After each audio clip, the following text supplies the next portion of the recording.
L'année 2019, nous pourrons poser la première pierre et Peter Altmaier nous fait l'amitié de venir inaugurer cette usine pilote, poser la première pierre pour être tout à fait précis, qui sera installée dans la région Nouvelle-Aquitaine fin 2019. Nous avons également décidé avec Peter Altmaier que la première usine de fabrication, qui représente 2000 emplois, sera installée en France en 2022. La seconde usine de fabrication de batteries électriques sera installée en Allemagne en 2024. Je tiens là aussi à rappeler que ce projet de batterie électrique, il avait été présenté par Peter Altmaier il y a un an tout juste. Donc quand on dit qu'on n'est pas capable de faire des choses rapidement, je crois que c'est un exemple extrêmement clair que lorsque la France et l'Allemagne veulent, elles peuvent. Elles peuvent créer une nouvelle filière industrielle de batteries électriques en un an, avec une usine pilote fin 2019, une première usine de fabrication en 2022 avec 2000 salariés en France, une seconde usine en Allemagne en 2024. Nous avons également décidé de prendre une initiative en matière d'intelligence artificielle. Vous savez que nous avons voulu mettre en place une stratégie commune sur l'intelligence artificielle entre la France et l'Allemagne. Nous voulons la décliner de manière très concrète. Nous avons donc décidé de mettre en place un projet franco-allemand de stockage sécurisé de données sensibles. L'Allemagne travaille dessus. La France, comme vous le savez, je vous l'ai déjà annoncé il y a 6 mois, travaille sur ce projet de stockage sécurisé de données sensibles avec des entreprises privées, OVH, Thales, Dassault Systèmes, Atos. Ces entreprises privées travailleront avec les entreprises allemandes pour que ce projet de stockage sécurisé de données sensibles soit un projet franco-allemand. C'est une réalisation très concrète et majeure pour la France et pour l'Allemagne. En troisième lieu, nous avons rappelé notre stratégie climat telle qu'elle avait été définie par le président de la République et par la chancelière, avec un travail en commun sur la taxonomie. Vous savez que c'est très important de bien définir les règles qui permettront de savoir si un investissement est vert ou s'il n'est pas vert. Et cela suppose d'avoir une taxonomie européenne. Eh bien, nous allons travailler déjà sur une taxonomie franco-allemande qui permettra de définir si un investissement est vert ou s'il n'est pas vert. Je pense que ce sera un point important. Nous allons évidemment soutenir les propositions faites par la nouvelle présidente de l'Union européenne en matière de lutte contre le réchauffement climatique, y compris par exemple la taxe carbone aux frontières. Ursula von der Leyen a présenté sa stratégie il y a quelques semaines. Enfin, nous voulons faire de la Banque européenne d'investissement une banque du climat. Là encore, c'était une proposition du président de la République. Le quatrième point que je souhaiterais souligner, c'est la question commerciale que nous avons abordée avec Peter Altmaier. Vous savez qu'il y a aujourd'hui un conflit qui est en cours de règlement à l'Organisation mondiale du commerce entre Boeing et Airbus. Nous savons qu'il y a un risque de sanction de l'administration américaine à la suite du règlement de ce conflit entre Boeing et Airbus. Nous continuons, avec Peter Altmaier, à tendre la main à nos alliés américains pour trouver une solution à l'amiable. Et nous voulons continuer à trouver une solution à l'amiable. J'ai eu l'occasion de le dire à Bob Lighthizer, le représentant américain au commerce, à Washington, il y a quelques jours. Mais s'il ne devait pas y avoir de solution à l'amiable, et si les États-Unis devaient nous imposer des sanctions, les États-Unis doivent savoir que nous serions prêts à réagir, là encore, dans le cadre de l'Organisation mondiale du commerce et des possibilités qu'elle nous donnera d'ici quelques mois. Nous avons également, avec Olaf Scholz, rappelé notre détermination à renforcer la zone euro et à intégrer davantage la zone euro. Nous avons eu une très bonne réunion à Helsinki la semaine dernière avec Olaf sur ce renforcement de la zone euro, qui passe à la fois par un budget crédible et qui passe également par l'achèvement de l'union des marchés de capitaux, qui doit nous permettre de financer mieux nos entreprises et nos projets industriels. Enfin, tout dernier point, vous trouverez dans le compte-rendu le nouveau Conseil économique franco-allemand que la chancelière Angela Merkel et que le président de la République Emmanuel Macron nous ont demandé de mettre en place. Donc ce Conseil économique franco-allemand est désormais en place et vous avez la liste des noms des économistes qui auront l'honneur de figurer dans ce Conseil qui vous a été fournie. Monsieur le Vice-Chancelier, vous avez la parole. Meine Damen und Herren, wir haben sehr gute Gespräche heute geführt. Das ist eben schon berichtet worden. Es ging um die Fragen, die uns alle miteinander bewegen und die auch die Bürgerinnen und Bürger unserer Länder gemeinsam sehr betreffen. Wir alle müssen gegenwärtig uns auseinandersetzen mit einer weltwirtschaftlichen Entwicklung, die dazu geführt hat, dass das Wachstum in der ganzen Welt, aber auch in Europa nachgelassen hat. Das spüren wir überall und wir wissen auch genau, woran das liegt. Es sind, wie die frühere Präsidentin des Internationalen Währungsfonds, Christine Lagarde, gesagt hat, menschengemachte Probleme. Und die haben etwas zu tun mit Handelsspannungen, die immer größer werden, Zöllen, die immer mehr sich wieder verbreiten und vielen unilateralen Strategien dazu beitragen, dass die Wachstumsmöglichkeiten einer zusammenwachsenden Welt, die wir in den letzten Jahrzehnten erlebt haben, gegenwärtig nicht in gleicher Weise genutzt werden können. Deshalb wissen wir aber auch, was als allererstes und vor allem anderen zu tun ist. Wir müssen es schaffen, dass diese Handelsspannungen abgebaut werden, dass es zu einer Verständigung insbesondere zwischen den USA und China kommt. Das wird dann das weltwirtschaftliche Wachstum unmittelbar wieder anregen und das werden wir in unseren Volkswirtschaften auch merken. Gerade solche Volkswirtschaften, wie wir sie in Europa haben und auch gerade die deutsche Volkswirtschaft, die global aktiv ist, merken natürlich, wenn sich solche Entwicklungen in der Welt verstärken. Und deshalb ist es wichtig und richtig, dass wir in dieser Richtung gemeinsam agieren, um die Basis für besseres Wachstum zu schaffen. Wir nutzen die fiskalischen Spielräume, die wir dazu haben. Es ist vielleicht interessant zu wissen, dass Deutschland eine expansive Fiskalpolitik betreibt. Wir haben all das, was wir an finanziellen Spielräumen haben, zum Beispiel durch die geringen Zinsen eingesetzt, um die Ausstattung der Kommunen zu verbessern und zu investieren in das Bildungssystem, um die Einkommen der kleinen und mittleren Einkommensbezieher zu verbessern, um Familien zu entlasten und gerade jetzt wieder vor kurzem eine ganz massive Steuersenkung auf den Weg gebracht, die dazu führen wird, dass eine im Zusammenhang mit der deutschen Einheit stehende Sondersteuer für den größten Teil der Bürgerinnen und Bürger unseres Landes abgeschafft wird. Ein zusätzliches wirtschaftliches Wachstum wird sich aus dieser Entscheidung ergeben. Wir haben gegenwärtig auch ein sehr hohes Maß an Investitionen. Es ist die höchste Investitionsrate, die höchste Betrag an Investitionen, den wir in unserem Haushalt heute sehen. Und wir sind gewillt, das für die nächsten Jahre auch weiter so zu handhaben, weil natürlich Investitionen, die wir mit unserem Bundeshaushalt finanzieren können, auch ein Beitrag zur Stabilisierung der Wachstumsmöglichkeiten für die Zukunft sind. Was uns miteinander bewegt, ist immer Europa.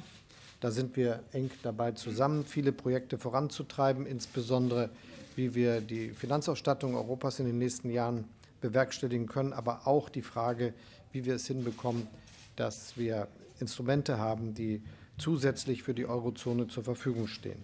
Das Eurozonenbudget, das Deutschland und Frankreich den Partnerstaaten in Europa vorgeschlagen haben, ist auf dem Tisch. Wir sind jetzt sehr weit gekommen, gemessen von der Ausgangsposition, aber haben noch nicht alle überzeugt. Ich glaube, das kann man so sagen. Trotzdem ist mein Eindruck aus den Gesprächen in Europa, dass wir einen Weg finden werden, diesen gemeinsamen französisch-deutschen Vorschlag voranzubringen und dazu beizutragen, dass Europa dann gewappnet ist für die Situation der Zukunft. Was uns auch bewegt, gerade jetzt, sind die Fragen des Klimawandels. Es ist offensichtlich, dass wir mehr tun müssen als in der Vergangenheit. Und deshalb ist es gar kein Zufall, dass der französische Präsident sowie die deutsche Regierung das jetzt zu einer Top-Priority, zu einer zentralen Frage der politischen Handlung für die Zukunft gemacht haben. Sie wissen, dass sich heute die Bundesregierung miteinander bespricht und dass morgen das sogenannte Klimakabinett der Bundesregierung zusammentreten wird und definitive Entscheidungen für die nächsten Jahrzehnte treffen wird. Wir wissen, dass wir mit nur kleinen Maßnahmen nicht vorankommen. Deshalb ist unser fester Wille, einen Weg zu finden, wie wir dazu beitragen, dass Investitionen getätigt werden können, die dazu führen, dass weniger CO2 verbraucht wird. Einen Weg zu finden, wie wir einen guten rechtlichen Rahmen schaffen, der das unterstützt, und einen Weg zu finden, wie wir mit Bepreisungsmodellen ebenfalls dazu beitragen können, dass es sinnvoll und wirtschaftlich ist, in CO2-sparende Technologien zu investieren. Das, was vor uns steht, ist eine große Herausforderung. Für die Industrie haben wir mit dem europäischen Emissionshandelssystem ein gutes System entwickelt, das höchst effizient ist. Für viele andere Bereiche ist das bisher nicht der Fall. Und deshalb wird es darauf ankommen, dass wir etwas entwickeln, das zugleich sozial ausgewogen ist, für jeder Mann und jede Frau in unseren Ländern geeignet ist, damit umzugehen und trotzdem dazu beiträgt, dass wir den menschengemachten Klimawandel aufhalten können. Das ist eine der ganz großen Herausforderungen, die wir haben. Und auch die hat in unseren Diskussionen eine Rolle gespielt. Schönen Dank. Danke, Olaf. Bitte. Ja, vielen herzlichen Dank. Einen guten Nachmittag. Dieser 50. deutsch-französische Finanz- und Wirtschaftsrat findet in einer sehr entscheidenden Phase für die Europäische Union statt. Die neue Kommission mit Ursula von der Leyen als Präsidentin und Sylvie Goulard als wichtiger Kommissarin wird in wenigen Wochen ihre Arbeit aufnehmen. Wir stehen vor wichtigen Entscheidungen in der internationalen Handelspolitik und wir sind entschlossen, als deutsch-französisch, also als französisch-deutsches Duo, unsere Verantwortung in diesem Kontext wahrzunehmen. Es ist uns gelungen, in vielen politischen Feldern, insbesondere auch in der Wirtschaftspolitik, in den letzten Monaten unsere Zusammenarbeit erheblich zu verbessern und zu verstärken. Wir haben heute einen größeren Konsens über das notwendige Vorgehen als in vielen Jahren davor. Wir sind uns einig, dass wir das Pariser Klimaabkommen einhalten wollen, ohne die Wettbewerbsfähigkeit unserer Volkswirtschaften zu gefährden. Wir sind uns einig, dass wir marktwirtschaftliche Strukturen stärken wollen, die Rahmenbedingungen für wirtschaftlichen Erfolg verbessern wollen und dass wir gleichzeitig eine industriepolitische Verantwortung haben, die darauf abzielt, Innovation und technologischen Fortschritt gemeinsam mit der Wirtschaft zu verbessern. Ich kann das nur bestätigen, was Bruno Le Maire gesagt hat, als wir vor einem Jahr uns entschlossen haben, gemeinsam voranzugehen bei der Ansiedlung einer Batteriezellproduktion in Europa, die es im Augenblick nicht gibt. Da haben viele dies für ein schwieriges Unterfangen gehalten, und es war tatsächlich eine große Herausforderung. Heute können wir Ihnen mitteilen, dass das erste Projekt, das wir in wenigen Tagen der Europäischen Kommission notifizieren werden, mit Opel, Peugeot, Total und Saft und einigen anderen Unternehmen an den Start gehen wird und dass wir in den nächsten 4 Jahren 2 Fabrikationseinheiten errichten werden, wo tatsächlich Batteriezellen produziert werden, und zwar, wie wir hoffen, zu wettbewerbsfähigen Preisen und mit einer großen Bedeutung für den Standort. Wir werden im zweiten Halbjahr bis zum Ende des Jahres ein zweites IPCEI, das ist ein Important Project of Common European Interest, an den Start bringen, diesmal auch unter deutscher Führung, auch mit Beteiligung weiterer französischer Unternehmen. Es gibt in Deutschland insgesamt 20 Unternehmen, die sich beteiligen, darüber hinaus Unternehmen aus Polen, aus Schweden, aus anderen europäischen Ländern. Und wir sind sehr zuversichtlich, dass dieses Beispiel zeigt, dass marktwirtschaftlich orientierte Industriepolitik gemeinsam mit den Unternehmen auch in der heutigen Zeit funktioniert. Wir hatten vor wenigen Tagen in Deutschland den 50. Geburtstag von Airbus gefeiert, ein großes deutsch-französisches Gemeinschaftsprojekt. Und deshalb fühlen wir uns ermutigt, auch dort, wo es bisher Defizite gibt, die nächsten Schritte gemeinsam zu tun. Derzeit entstehen weltweit, aber auch in Europa, immer mehr große Mengen an Daten, die gespeichert und bearbeitet werden müssen. Und mangels entsprechender Kapazitäten in Europa geschieht dies sehr häufig in den USA oder in China. Deshalb sind wir beide entschlossen, eine europäische Alternative für eine souveräne Dateninfrastruktur zu schaffen. Und wir haben in Deutschland damit begonnen, bereits vor einigen Monaten entsprechende Gespräche zu führen. Ich gehe davon aus, dass wir Ihnen in den nächsten Wochen dazu auch ein Ergebnis vorlegen können. In Frankreich sind ebenfalls Arbeiten im Gange, und wir werden diese Arbeiten auf beiden Seiten zusammenführen zu einem gemeinsamen weiteren deutsch-französischen Projekt. Damit kommen wir auch dem Airbus der künstlichen Intelligenz einen Schritt näher. Es ist ein langer Weg, um den Rückstand gegenüber den Vereinigten Staaten und anderen aufzuholen, aber wir sind entschlossen, diesen Weg gemeinsam zu gehen. Die Handelspolitik war immer ein Ort, an dem es nicht ganz einfach war, die unterschiedlichen Interessen die es dazu in Deutschland und in Frankreich gibt, unter einen Hut zu bringen. Es ist uns gelungen, im letzten Jahr seit der Verhängung der Strafzölle auf Stahl und Aluminium durch den französischen Präsidenten Trump, durch den amerikanischen Präsidenten Trump, excusez-moi, ist es uns gelungen, eine gemeinsame deutsch-französische Position in allen wesentlichen Verhandlungen auf europäischer Ebene sicherzustellen. Wir treten gemeinsam auf in den USA, vertreten gemeinsame Positionen, und das soll uns auch leiten für die Entscheidungen, die anstehen. Ich unterstreiche alles, was Bruno Le Maire gesagt hat, im Hinblick auf die Airbus-WTO-Sanktionen, die möglicherweise drohen. Wir sollten versuchen, gemeinsam mit den amerikanischen Partnern die negativen Konsequenzen auf das Unvermeidliche zu beschränken. Aber jeder muss wissen, Europa ist selbstbewusst, und wir werden gegebenenfalls im Rahmen der rechtlichen Möglichkeiten auch zu handeln wissen. Der letzte Punkt ist, wir reden im Augenblick in Deutschland praktisch jeden Tag und jede Stunde über die notwendigen zusätzlichen Maßnahmen im Bereich des Klimaschutzes. Wir werden mit einer hoffentlich erfolgreichen Vereinbarung der Koalition und der Regierung bis zum morgigen Tag dann auch eine Basis haben, die deutsch-französische Zusammenarbeit in diesem Bereich zu verstärken und fortzuführen mit gemeinsamen Initiativen auch auf europäischer Ebene. Vielen Dank. Merci à tous. Et vous avez certainement des questions à poser, y compris, je le redis, à nos banquiers centraux qui nous font l'amitié d'être présents à cette conférence de presse. Oui, bonjour, Léo Klems de Deutsche Zeitung. Monsieur le ministre, vous avez beaucoup répété au cours de l'été votre demande à l'Allemagne d'investir plus, d'abandonner, si nécessaire, même le zéro noir. Vous avez parlé d'une idéologie d'ordolibéralisme.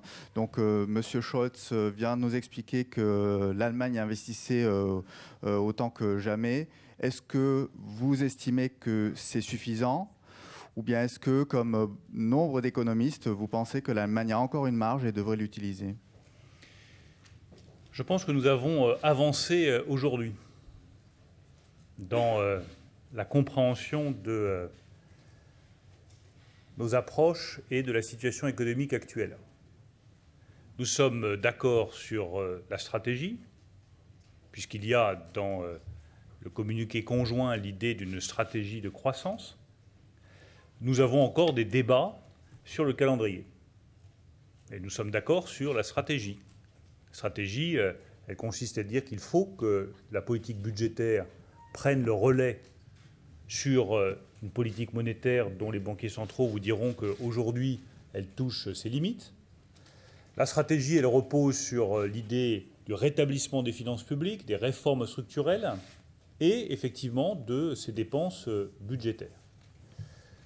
Ensuite, je reconnais bien volontiers, nous en discutons souvent avec Olaf Scholz, que l'Allemagne a commencé à dépenser davantage d'argent, mais sur le calendrier, nous avons encore des débats.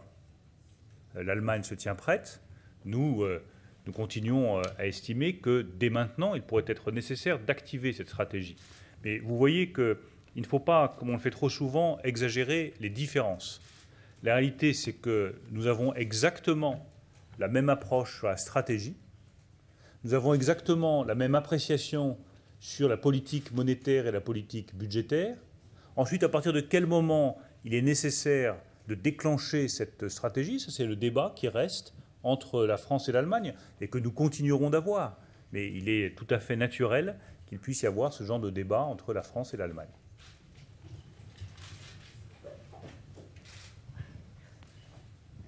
Une question sur le cas Airbus et l'Organisation mondiale du commerce.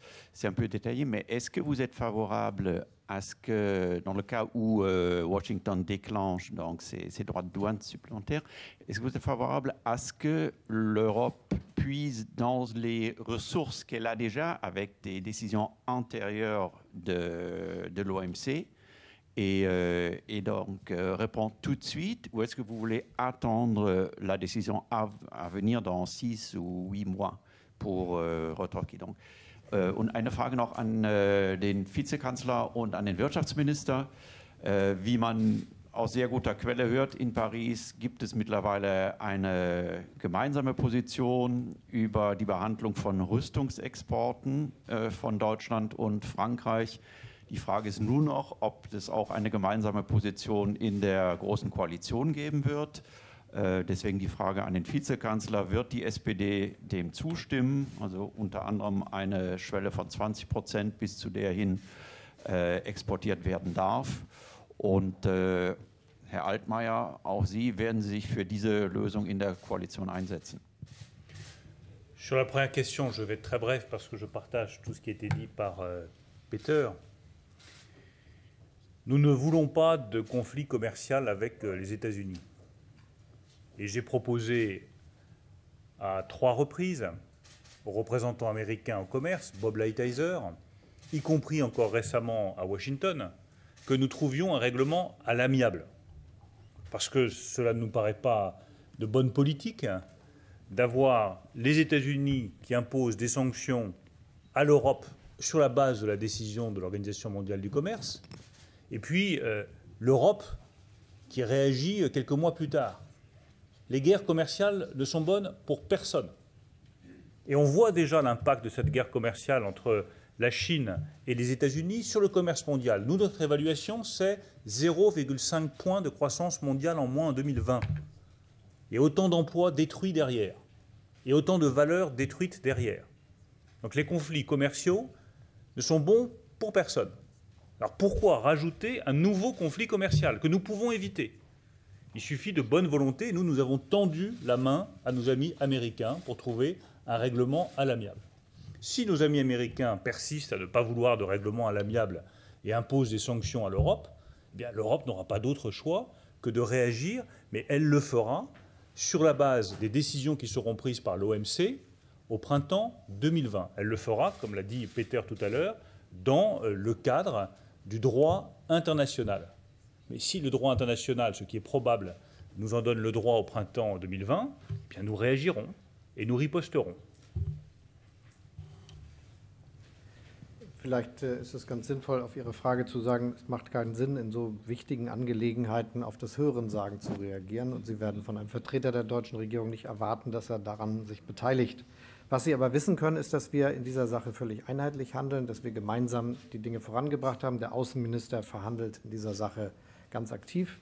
Und wir wissen, dass die deutsch-französische Zusammenarbeit eine große Bedeutung hat. Für Europa insgesamt wird es darum gehen, dass wir gute Regeln haben, die es möglich machen, dass wir in den Fragen der Verteidigungswirtschaft eng zusammenarbeiten. Niemand von uns kann sich heute noch irgendetwas leisten aus eigener Entwicklung, sondern das werden wir nur miteinander hinbekommen.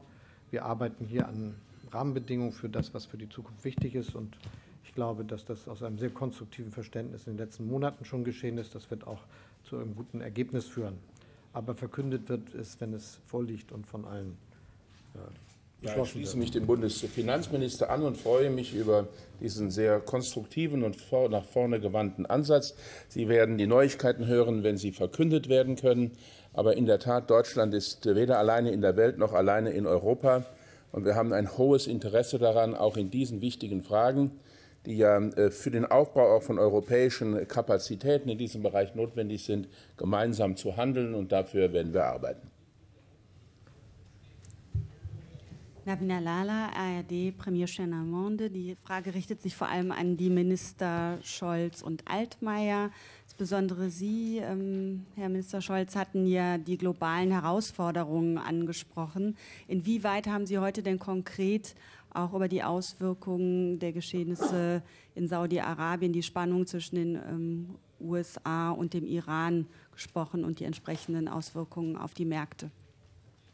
Wir haben seit langem eine gemeinsame Strategie in dieser Hinsicht. Sie wissen, dass wir alle es für richtig gehalten haben, dass man versucht, mit dem Iran zu Vereinbarungen zu kommen, was ja auch gelungen ist, um eine Strategie zu entwickeln, die dazu führt, dass der Iran sich frei hält von Atomwaffen.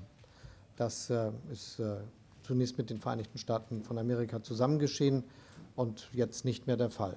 Aber unverändert glauben wir, dass es nicht militärische Lösungen gibt für solche Konflikte, sondern dass wir eine ganz klare deeskalierende Strategie verfolgen müssen.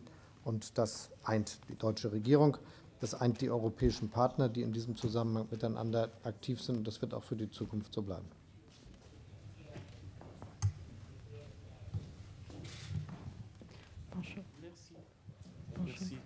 Bonjour, Christian Baumer, agence DPA. Deux petites questions, si vous me permettez.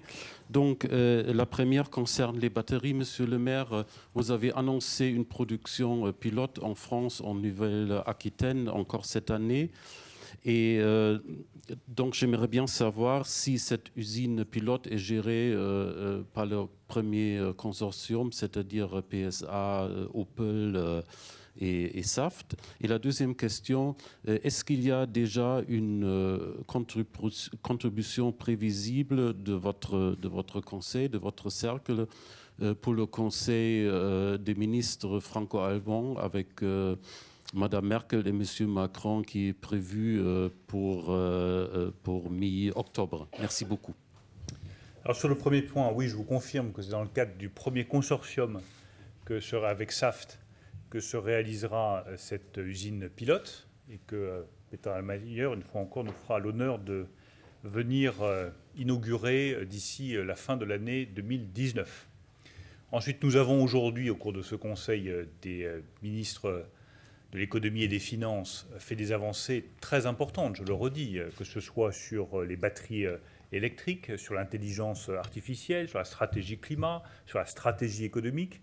Il y a beaucoup de choses très concrètes qui sortent de ce Conseil des ministres et je m'en réjouis. Mais nous avons évidemment préparé aussi le Conseil des ministres de l'ensemble du gouvernement français et allemand qui se tiendra sous l'autorité d'Angela Merkel et d'Emmanuel Macron mi-octobre.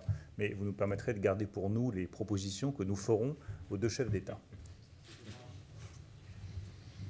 Bonjour, Hélène Fouquet pour l'agence de presse Bloomberg. Deux questions. D'abord sur le cloud souverain. Vous dites que c'est un cloud qui doit se faire pour les données sensibles. Est-ce à dire que c'est un cloud qui va être limité, par exemple, pour tout ce qui est les réseaux d'électricité, la défense, ou est-ce que c'est un cloud aussi lié à des activités économiques d'entreprise? Et dans ces cas-là, est-ce que vous considérez que c'est juste de fabriquer techniquement le cloud ensemble, ou est-ce que c'est aussi d'avoir des données qui sont hébergées françaises et allemandes de part et d'autre des frontières?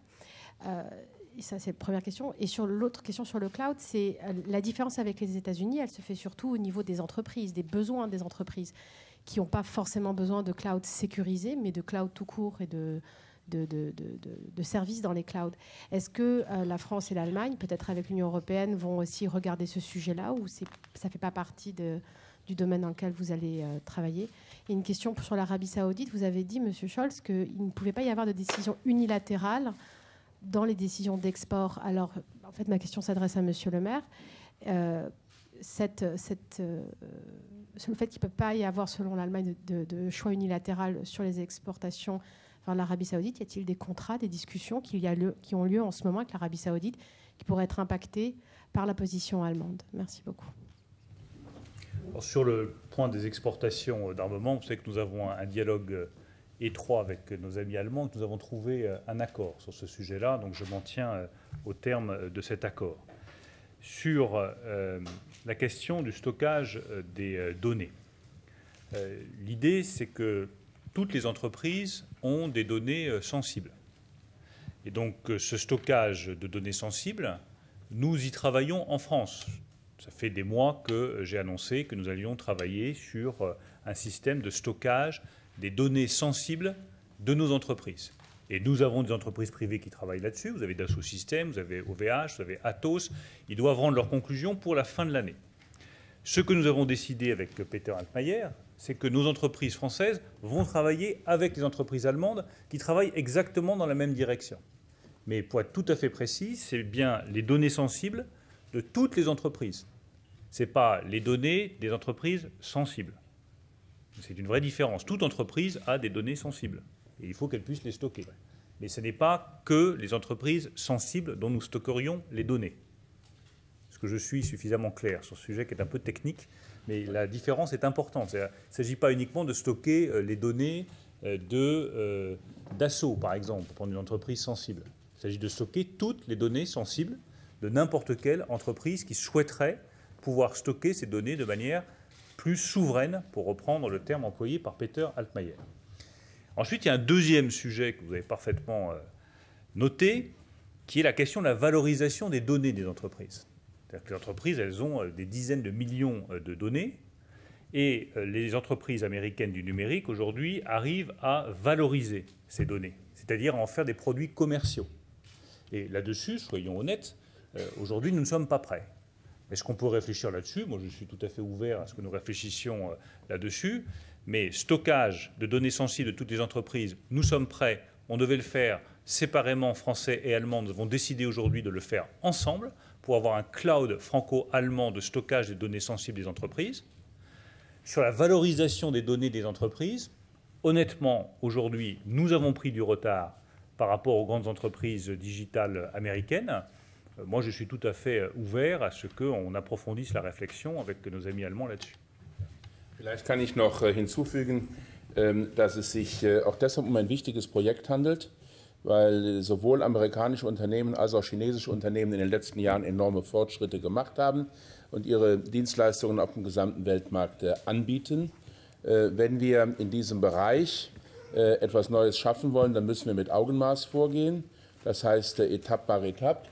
Wir müssen die Kapazitäten der Speicherung, die heute schon vorhanden sind, miteinander verbinden und verlinken. Wir müssen dafür sorgen, dass die Unternehmen, auch die mittelständischen Unternehmen, die wir haben, die Möglichkeit haben, ihre sensiblen Daten, da bin ich ganz einverstanden, nicht nur zu speichern, sondern auch miteinander zu verbinden, damit Algorithmen trainiert werden können, damit wirtschaftliche Lösungen gefunden werden können. Und das werden wir in einer sehr überschaubaren Zeit so vorantreiben, dass die ersten Modelle dann in einigen Monaten bereits funktionieren können. Merci à tous et très bonne journée à l'ensemble des participants. Merci. Auf Wiedersehen.